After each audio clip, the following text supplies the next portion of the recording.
설교 시작하기 전에 먼저 영상을 먼저 보겠습니다. 갑자기 순식간에 물살에 휩쓸린 새끼 오리 한 마리가 아래로 떨어지고 맙니다. 평온하게 헤엄을 즐기던 오리 가족은 예상치 못한 사고에 어쩔 줄을 몰라 하는데요.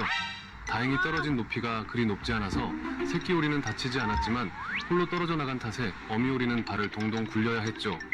이 모습을 지켜보던 사람들은 오리를 응원했습니다. 한참을 망설이던 엄마 오리는 마침내 결심한 듯 몸을 던졌고 새끼 오리들도 주저없이 엄마의 뒤를 따랐습니다. 마침내 가족이 다시 한자리에 모였고 엄마 오리는 혹시 새끼들이 낙오되지 않도록 뒤에서 살피며 천천히 이동했습니다.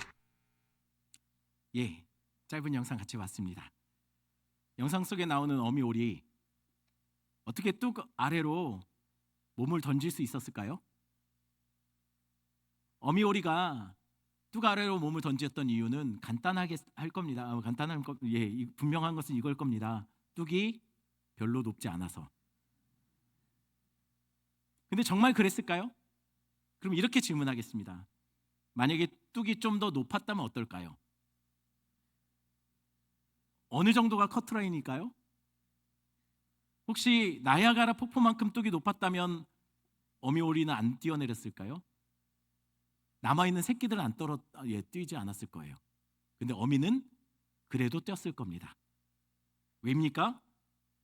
사랑하는 새끼가 밑에서 엄마를 찾고 있기 때문이에요. 아이가 홀로 울부짖고 있다면 어미는 뭐든 다 합니다. 그런데 그거 아세요? 우리 하나님도 우리에게 그러십니다. 그분은 우리가 아파하고 울부짖고 있다면 뭐든지 다 하십니다. 그걸 어떻게 할 수 있을까요? 여러분, 성막을 같이 연구해 보면은요, 성막을 연구하면 연구할수록 그 속에 하나님의 마음이 담겨져 있어요. 오늘 그 이야기 할 것 같아요. 어떤 이야기냐면 성막 속에 담겨진 하나님의 마음 이야기. 오늘 본문은 이렇게 시작됩니다. 12절입니다. 12절 같이 읽습니다. 너는 또 아론과 그 아들들을 회막문으로 데려다가 물로 씻기고. 지난주까지 우리는 성막을 어떻게 세워야 되는지, 어떤 순서로 세워야 되는지, 그리고 그 안에 기물들은 어디에 배치해 놓아야 되는지 우리가 복습하면서 다시 한번 살펴봤습니다. 자, 그러면 성막이 다 세워졌다면 그 다음으로 해야 될 것이 무엇일까요? 여러분, 하나님은 성막을 다 세운 이후에 뭘 명령하실까요? 그럼 이렇게 묻겠습니다. 성막을 많이 닮았던, 성막의 원래 모습과 같았던 에덴 동산이 다 완성되었을 때 그 뒤에 하나님은 뭘 하셨을까요? 성막을 너무 많이 닮았던 에덴 동산이 다 완성된 이후에 하나님은 그 다음으로 하신 일은 뭐냐면 에덴지기, 누구죠? 아담을 에덴 동산에 데려다 놓았어요. 그럼 성막이 다 완성되고 그 다음 하나님은 뭘 하셨을까요? 성막지기, 누굽니까? 제사장들을 데려다 놓을 차례가 되었어요. 그래서 하나님은 아론과 그 아들들을 완성된 성막 회문 앞으로 데리고 오라고 명령하세요. 그러면 그 회막문은 어딜까요? 회막문은 바로 이 부분입니다. 성막문, 간혹 이게 아예 입구와 저기를 헷갈릴 수 있지만요, 여기서 말하는 회막문은 저 성막 울타리 안에 있는 저 텐트의 문을 말해요. 저 앞으로 제사장들을 데리고 와서 거기서 물로 씻기라는 거예요. 그러면 그 물은 어디에서 났을까요? 바로 여기에서 나왔을 거예요. 성소 입구에 놓인 물두멍이죠. 여기서 제사장들이 본격적으로 성막에서 일하기 전에, 하나님을 섬기기 전에 먼저 깨끗이 자신의 몸을 씻고서 그 다음 사역에 임하라는 겁니다. 그러니 여러분, 이것을 통해서 우리에게 동일하게 적용할 수 있는 게 뭡니까? 여러분, 예배 시간에 시간 딱 맞춰서 오시면 안 됩니다. 최소 10분 전에 오셔야 돼요. 왜죠? 예배 전에 반드시 먼저 우리가 해야 될 일 잘 씻으셔야 합니다. 어라? 교회 오기 전에 집에서 씻고 왔는데? 알죠? 그러셨을 거. 그런데 그게 그 말이 아니에요. 최소 10분 전에 오셔서 먼저 회개 기도로 영적으로 더럽혀진 우리의 영혼을 먼저 씻고 예배에 임하셔야 된다는 거예요.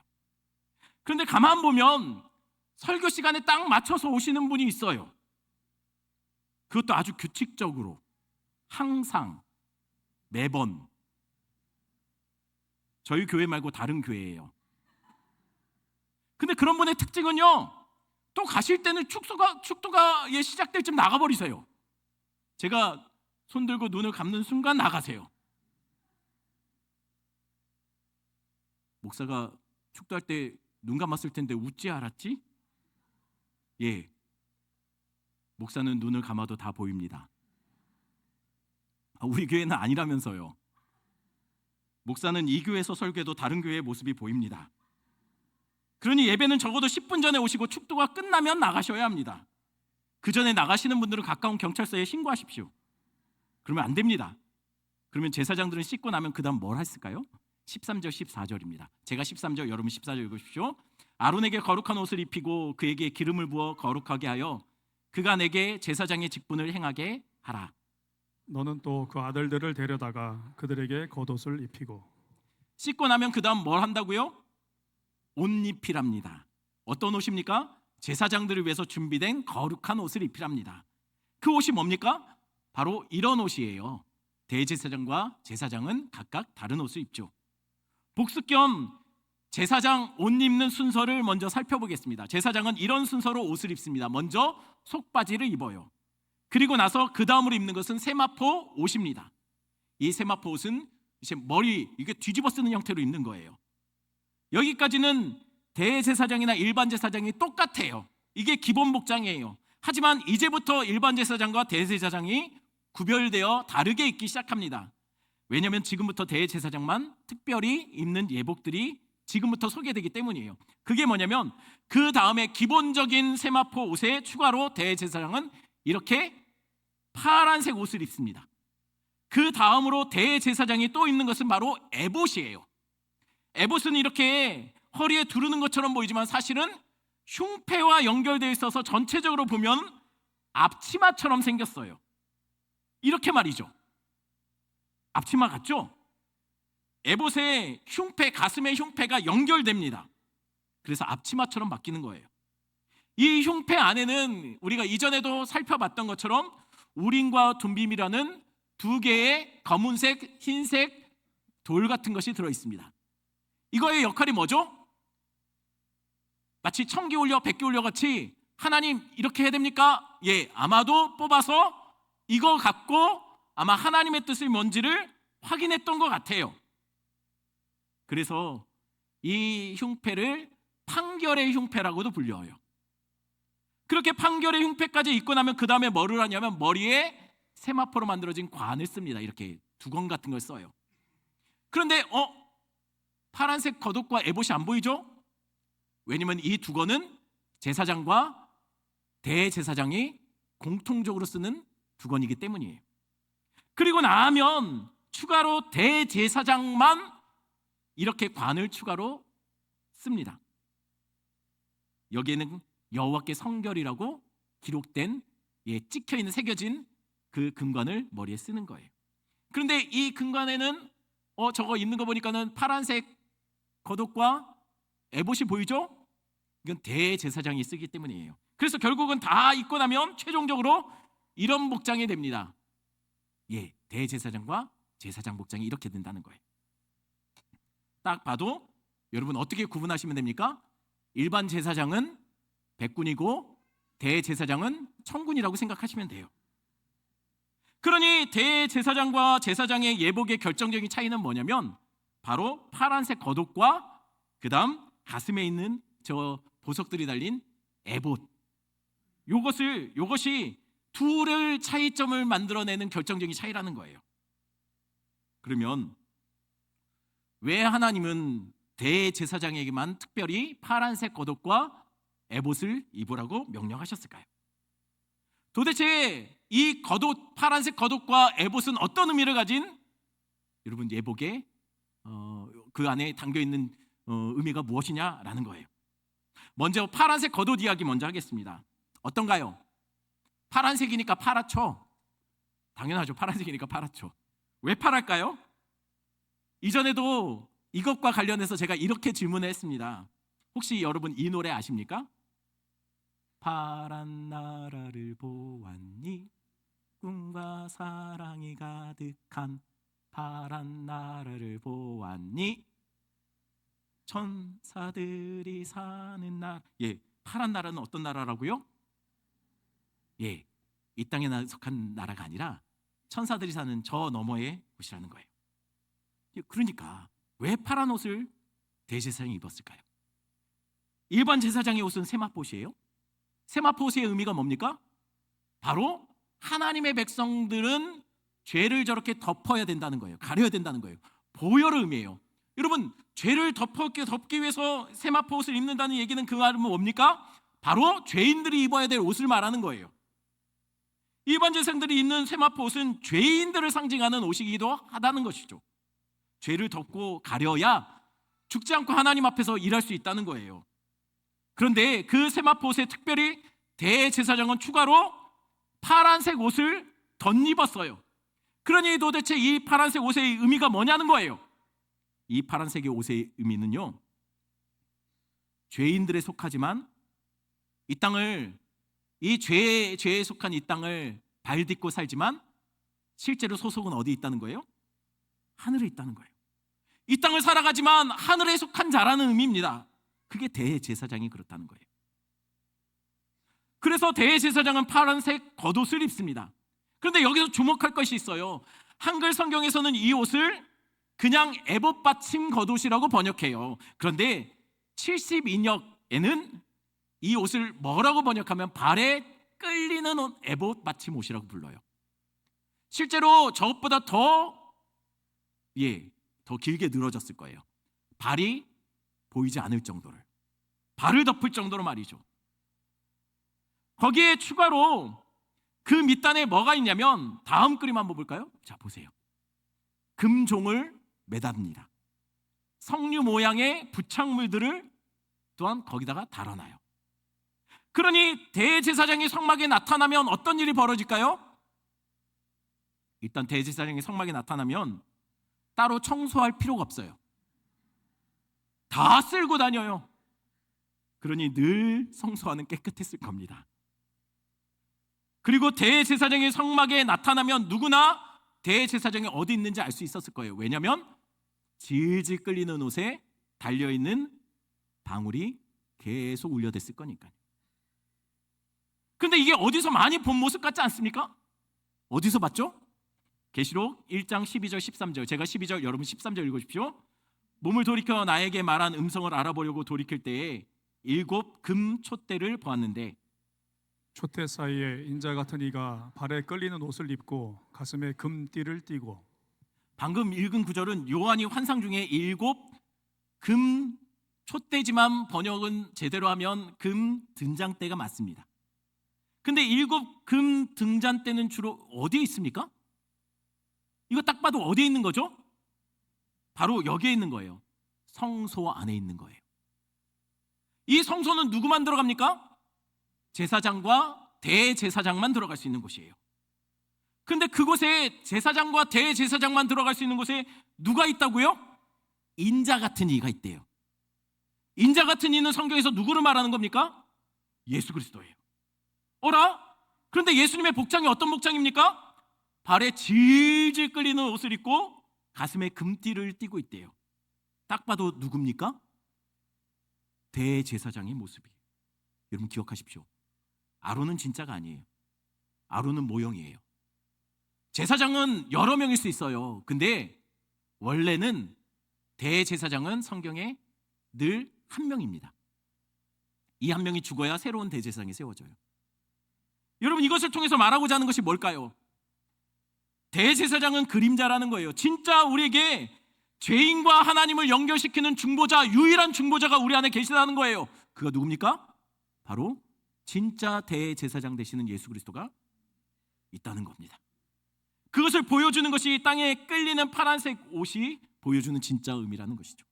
그러면 파란색 옷이 대제사장 되신 예수님을 보여주시는 거라면 그 파란색 옷에 위에 덧입는 에봇은 뭘 의미할까요? 여러분 에봇은 앞치마처럼 생겼다라고 말했어요. 그냥 앞치마가 아니라 저렇게 멜빵처럼 앞에 흉패와 연결돼서 앞치마처럼 만들어집니다. 그러니 즉 견대로 연결돼 놓은 앞치마 형체인데 백무늬 불혈견 착용하면 이렇게 됩니다. 그런데 앞치마처럼 보이는 저기 양쪽의 어깨에 뭐가 보이죠? 저기 뭔가요? 출애굽기 28장 9절 10절입니다. 제가 9절, 여러분 10절 읽으십시오. 호마노 2개를 가져다가 그 위에 이스라엘 아들들의 이름을 새기되 그들의 나이대로 6 이름을 한 보석에 나머지 6 이름은 다른 보석에 새기라. 어깨에 보이는 그 2개의 물체의 정체는 호마노라는 보석이래요. 보석이니까 어떨까요? 비쌀 거예요. 근데 그 비싼 보석에 뭘 하라고요? 나이 순서대로 야곱의 아들들의 이름을 이쪽에 6, 이쪽에 6을 도장처럼 새기랍니다. 쓰는 거 아니에요. 새기는 거예요. 파서 새기는 거예요. 그러니 한 알당 몇 명의 이름이 들어갑니까? 6명. 여러분 6명의 이름이 들어가려면 호마노는 어때야 될까요? 알이 커야 돼요. 알이 크면 비싸요. 그러니 대제사장의 성막에 감사합니다. 대제사장의 성막에 나올 때 그의 직무를 다하기 위해서 성막으로 나아갈 때 양쪽 어깨에 이 큰 알이 보석이 이 비싼 것이 이 위에 올려져 있는 거예요. 광채가 샤방샤방. 어깨가 뿜뿜 막 그렇게 대제사장은요 하나님의 백성의 이름들을 새겨서 어깨에 그 보석을 메고 하나님 앞에 늘 섰다는 거예요. 그럼 이스라엘의 이름들은 대제사장 어깨에만 새겨졌을까요? 아니요. 흉패에도 이스라엘의 이름들이 있었어요. 여러분 흉패 어디입니까? 흉패는 이렇게 생겼습니다. 흉패는 12개의 보석이 물려 있었다고 그래요. 근데 그 보석에 12개의 보석에 뭐가 있었냐면요 보석마다 이스라엘 지파의 이름이 하나씩 다시 말하면 도장처럼 또 여기도 파져 있어요. 지워지지 않아요. 팠기 때문에 지워지지 않아요. 그의 이름이 거기에 다 파져서 새겨져 있다는 것이죠. 왜 굳이 보석에 이름을 새겼을까요? 보석에 이름 새기면 보석 값 떨어지잖아요. 이유는 28절 29절 28장 출애굽기 28장 29절입니다. 우리 한 목소리 같이 읽어볼까요? 같이 읽습니다. 아론이 성소에 들어갈 때에는 이스라엘 아들들의 이름을 기록한 이 판결 흉패를 가슴에 붙여 여호와 앞에 영원한 기념을 삼을 것이니라. 여러분 흉패에 이스라엘의 이름들을 파서 지워지지 않게 새겨 넣은 이유가 뭐라고요? 이것으로 여호와 앞에서 영원한 기념, 다른 말로 하면 기억, 잊지 않을 기념비, 그것으로 삼기 위해서랍니다. 이스라엘 앞이 아니에요. 하나님 앞이에요. 기억하셔야 됩니다. 이 이름들은 이스라엘이 기념하는 이름이 아니에요. 이스라엘이 기억하는 이름이 아니에요. 대제사장과 하나님이 기억하는 이름이에요. 그러니 이스라엘 백성들은 자신의 이름이 어떤 보석에 새겨졌는지 모를 수 있어요. 아니 몰라도 돼요. 왜냐하면 대제사장과 하나님은 기억하고 있기 때문이에요. 여러분 늘 항상 대제사장은 하나님 앞에 설 때 반드시 그 이름을 새긴 보석들을 어깨에 메고 가슴에 품고 하나님 앞에 섰다는 거예요. 잊지 않기 위해. 이 이름도 잊지 않기 위해. 여러분들, 여러분이 얼마나 귀한 사람들인지 여러분들은 모를 수 있어요. 아니, 몰라도 돼요. 세상이 여러분들을 뭐라고 말하고 여러분은 어떻게 무시하든 여러분 반드시 여러분 기억하셔야 될 건 뭐냐면 우리 하나님은 여러분들을 보석에 새겨서 잊지 않고 기억하신다는 거예요. 그 말은 곧 바꿔 말하면 이런 말이에요. 우리를 보석처럼 여겨주시겠다는 얘기예요. 아니 그런데 왜 하필 양 어깨와 가슴일까요? 먼저 양 어깨에 얹어진 이름이 가진 의미는 무엇입니까? 예나 지금이나 양 어깨는 주로 무거운 짐을 얹어서 짊어졌습니다. 단순히 무거운 짐이 아니에요. 책임져야 될 짐이에요. 그래서 가장의 어깨는 가족이 짊어져 있는 거죠. 리더는 책임져야 될 공동체가 어깨에 올려져 있어요. 마찬가지로 대제사장의 어깨는 그가 절대 잊지 말아야 될 책임질 영혼들이 그 위에 올려져 있는 거예요. 이런 대제사장의 마음은 마치 이런 것과 같은 거예요. 울 안에 99마리 양이 있는데 한 마리가 없어졌네요. 이거 어떡합니까? 여러분, 목자는요, 울 안에 99마리 놓고 그 잃어버린 한 마리의 양을 찾아가는 거예요. 마치 오늘 영상으로 봤던 어미 오리처럼요. 어떻게든 단 한 마리도 잃어버리지 않고 모든 양을 반드시 다 안전하게 집으로 데리고 오겠다는 마음. 그게 목자의 마음이고 그게 대제사장의 사명인 거예요. 하나님이 새겨주신 그 이름들을 하나도 잃지 않고 아버지 집으로 데려가겠다는 마음이 대제사장의 마음이라는 거예요. 여러분, 그러니 목자는 양을 찾으면 어떻게 할까요? 이렇게 타고 올까요? 아니면 이참에 말 안 듣는 다른 양들에게 본보기 삼기 위해 다른 양을 다 모아놓고 보는 데서 잡아서 바베큐 해 먹을까요? 아니요, 목자는 그 양을 양 어깨에 메고 돌아올 겁니다.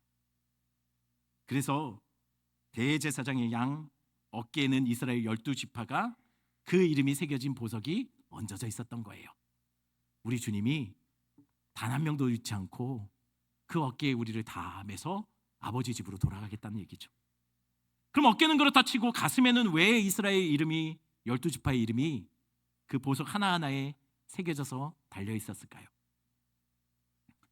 여러분, 여행을 다니면 가이드가 이렇게 늘 얘기하는 게 있습니다. 그게 뭐냐면 귀중품 잃어버리면 안 되는 거, 그거는 이렇게 가방에 넣고 뒤로 매지 말고 앞으로 매라고 얘기해. 왜 앞으로 매야 될까요? 뒤로 매면 열고 가져갈 수 있으니까. 빼앗기지 않으려면, 잃지 않으려면 앞으로 매라는 거예요. 여러분, 소중한 것은요 가슴으로 품습니다. 정말 사랑하는 것, 정말 잃으면 안 되는 것은요 우리는 가슴으로 품어요. 우리 대제사장 되신 예수님이 우리에게 그런 분이에요. 어떤 분입니까? 우리 이름을 보석에 새겨 지워지지 않게 보석처럼 여겨주셔서 어깨에 메고 가슴에 품어주시는 분. 우리를 하나도 잃지 않고 반드시 천국으로 데려가기 위해 이 땅에 모든 것을 다 내려놓고 이 땅에 찾아오신 분. 그래서 대제사장은 늘 하나님 앞에 나아갈 때 어깨에 그리고 가슴에 그의 백성의 이름을 새겨 그 보석을 새겨놓은 보석을 메고 그렇게 주님 앞에 선 거예요. 항상 그랬어요. 늘 그랬어요. 딱 하루만 빼고요. 항상 대제사장은 하나님 앞에 설 때 늘 같은 목장이었어요. 어깨에 그 이스라엘 백성들을 새긴 보석과 가슴에 이스라엘 지파들의 이름 하나하나를 새긴 보석들을 늘 어깨에 메고 가슴에 품고 하나님 앞에 섰는데 1년 중 딱 하루만 이게 없이 하나님 앞에 섭니다. 그때가 언제냐면요, 대속죄일이에요. 그때 대제사장은 어떤 복장으로 하나님 앞에 서냐면 레위기 16장 4절에 나옵니다. 우리 같이 읽겠습니다. 거룩한 세마포 속옷을 입으며 세마포 속바지를 몸에 입고 세마포 띠를 띠며 세마포 관을 쓸지니 이것들은 거룩한 옷이라 물로 그의 몸을 씻고 입을 것이며. 지금 읽은 구절은 대속죄일 날 1년에 한 번 지성소가 열리는데 그때 지성소에 들어갈 때 하나님께서 대제사장 복장은 이래야 된다라고 알려주신 거예요. 근데 대제사장이 이때 어떤 복장으로 들어간다고 말하냐면요, 이렇게 입고 들어가요. 딱 봐도 어떤 복장입니까? 일반 제사장의 복장이에요. 대제사장 복장이 아니에요. 이날에는 대제사장은 하늘에 속한 자라는 의미를 나타내는 파란색 겉옷을 벗어 던져요. 그리고 이스라엘 백성들의 이름이 적힌 에봇, 어깨와 가슴에 적혀 있는 그 에봇, 그 흉패 다 벗어 던집니다. 그리고 마치 한 명의 죄인인 것처럼, 그래서 보혈로 그 죄를 덮어야 될 것처럼 죄인처럼 세마포 옷을 입고 종처럼 맨발을, 이제 아무래도 길게 늘어진 옷을 벗었으니 발이 드러날 거예요. 당시에는 맨발로 다니는 사람들은 주로 종이라고 했어요. 종의 모습으로 하나님의 임자의 자리 지성소까지 나아갑니다. 아니 왜 대속제일에는 지성소로 들어가는 대제사장의 목장이 일반 제사장 목장일까요? 오히려 대제사장이 지성소로 홀로 들어가는 거면 이때는 정말 중요한 예식이 있는 날 아닙니까? 그러면 격식을 오히려 갖춰야 되는 거 아닌가요? 근데 왜 하늘에 속한 옷을 벗고 종처럼 죄인처럼 지성소로 대제사장은 걸어 들어갔을까요? 여러분, 지금 대제사장은요, 지성소로 들어가는 이유가 피 뿌리러 들어가는 거예요. 희생 제물 죽여서 거기다 피를 뿌리기 위해서 들어가는 겁니다. 왜요? 그래야 온 백성의 죄가 그날 용서받을 수 있으니까요. 그래야 그 피를 뿌려야 이스라엘이 죄 용서받고 다시 하나님의 백성으로 관계가 회복될 수 있기 때문입니다. 그러니 이상하죠? 다른 날은 항상 대제사장의 옷을 입었는데 왜 모든 백성의 죄가 사해지는 대속제일에만 대제사장은 왜 죄인의 옷을 입고 그 죽음의 피를 뿌려야 했느냐는 거예요. 그것도 맨발로 말이죠. 그럼 여러분 이렇게 묻겠습니다. 우리의 영원한 대제사장 되시는 예수님은 왜 하늘 보좌를 버리고 아버지의 영광을 벗고 죄인의 모습으로, 종의 모습으로 이 땅에 오셨을까요? 왜 하늘 권세와 능력을 벗어놓고 죄인처럼, 우리처럼 종된 모습으로 왜 예수님은 십자가로 걸어가셨을까요? 왜 십자가에서 그분은 죄인처럼 벌거벗겨지고 수치당하고 그분의 피를 십자가에 뿌리셨을까요? 왜 십자가에서 예수님은 평소 늘 우리를 위해서 아낌없이 사용하던 그 능력, 그 신적인 능력을 사용하지 않고 마치 한 명의 연약한 인생인 것처럼 거기서 잠잠히 죽음을 맞이하셨을까요? 그래야 우리 죄가 그 피로 덮여지고 가려지기 때문입니다. 그가 죽어야 우리가 살기 때문이에요. 그가 발가벗겨져야 우리가 예수로 옷 입게 되기 때문입니다. 그래서 대제사장은 늘 가슴에 품고 한시도 떼놓지 않았던 이 12개의 보석을 어깨에 맸던 그 12명의 이름이 적혀있는 그 어깨에 있는 호마노를 그날만큼은 벗어던지고 홀로 지성소로 들어간 거예요. 왜냐하면 피 뿌리려고요. 목숨 걸고 죽으러 가는 길이기 때문이에요. 그래서 그랬던 거예요. 예수님도 늘 항상 보석처럼 아끼는 12명의 제자들이 있었어요. 늘 먹고 함께 자고 함께 걷고 한시도 떨어질 줄 몰랐던 이 예수님에게 12개의 보석 같았던 제자들. 그런데 예수님이 십자가 지실 때는요, 예수님 홀로 그 길을 걸어가세요. 홀로 십자가로 들어가세요. 왜요? 죽으러 가는 길이니까요. 피 뿌리러 가는 길이니까요. 우리 자신의 자리에 그분이 대신 오르시기 위해 그가 십자가를 올라오면서 하늘 영광 다 내려놓고 신적인 능력도 다 벗어놓고 마치 죄인처럼 벌거벗겨지고 십자가에 홀로 잠잠히 그곳에 머물러 계셨어요. 우리 대신이요, 우리처럼이요. 그래서 그분 대신, 그분처럼 우리가 하늘 보좌 앞에 당당히 이런 모습으로 나아갈 수 있게 된 거예요. 어떤 모습입니까? 계시록 21장 19절 20절. 제가 19절, 여러분 20절 읽어주십시오. 그 성의 성곽의 기초석은 각각 보석으로 꾸몄는데 첫째 기초석은 벽옥이요, 둘째는 남보석이요, 셋째는 옥수요, 넷째는 녹보석이요, 다섯째는 홍마노요, 여섯째는 홍보석이요, 일곱째는 황옥이요, 여덟째는 노곡이요, 아홉째는 담황옥이요, 열째는 비취옥이요, 열한째는 청옥이요, 열두째는 자수정이라. 완성된 새 예루살렘에 12개의 보석이 있대요. 뭐라? 여기도 12개의 보석이 있네요. 그럼 한번 대제사장의 가슴에 품어있던 그 하나님께 나아갈 때 늘 지녔던 12개의 보석과 천국에 지금 기초석이 되어 있는 12개의 보석 한번 비교해 볼까요? 예, 이렇습니다. 어떤가요? 좀 차이는 있지만 거의 일치하죠. 왜 일치할까요? 학자들은 이 보석이 그 보석일 거라고 해요. 근데 왜 좀 차이가 있죠?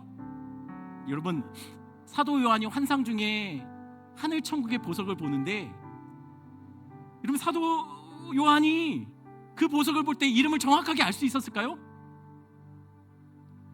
저는요, 보석이 어떤 보석인지 잘 몰라요. 뭐 하야면 다 다이아몬드고, 이게 놀이끼리 하면 전부 다 금덩이죠. 남자들은 잘 몰라요. 학자들은 그렇게 말합니다. 아마 같은 보석이었을 텐데 사도 요한이 볼 때는 이렇게 보였을 거라는 거예요. 그런데 사실 어떤 보석인지는 중요하지 않아요. 그럼 중요한 게 뭘까요? 12개의 보석, 가슴에 있던 12개의 보석이 예수님이 죽으러 가실 때 십자가 때는 내려놨지만 그 보석들이 천국에 가 있더라는 거예요. 여러분, 이 말이 뭡니까? 우리 주님이 죽으러 피 뿌리러 들어가실 때는 원래 거기가 우리 자리였거든요. 근데 우리를 밀쳐내고 그분이 홀로 그것 다 감당하시고, 그리고 나서는 우리를 끌어안고 가슴에 어깨에 메고 천국에 우리를 갖다 놓으셨다는 거예요. 천국에 갖다 놓은 우리의 모습이 어떻다고요? 여러분, 이 땅에서 세상에 여러분 속해 있는 여러분 그 공동체에서 여러분들을 뭐라고 여기고 뭐라고 부릅니까? 사람들이 여러분을 뭐라고 말합니까? 여러분, 세상에 여러분을 뭐라고 말하는지 그거와 상관없이 천국에서는 여러분들이 보물이래요. 우리 주님이 우리를 끌어안고 가슴에 메고 우리를 천국에 한 명도 놓치지 않고 다 데려다 놓겠다고 약속하시는 거예요. 여러분들, 그러니 세상에서 당당하게 사세요. 여러분들이 세상에 사람들이 여러분들을 뭐라고 부르든 기죽지 마세요. 우리 주님은 여러분들을 보석으로 생각하십니다. 우리 말씀 생각하시면서 이 찬양 같이 합니다.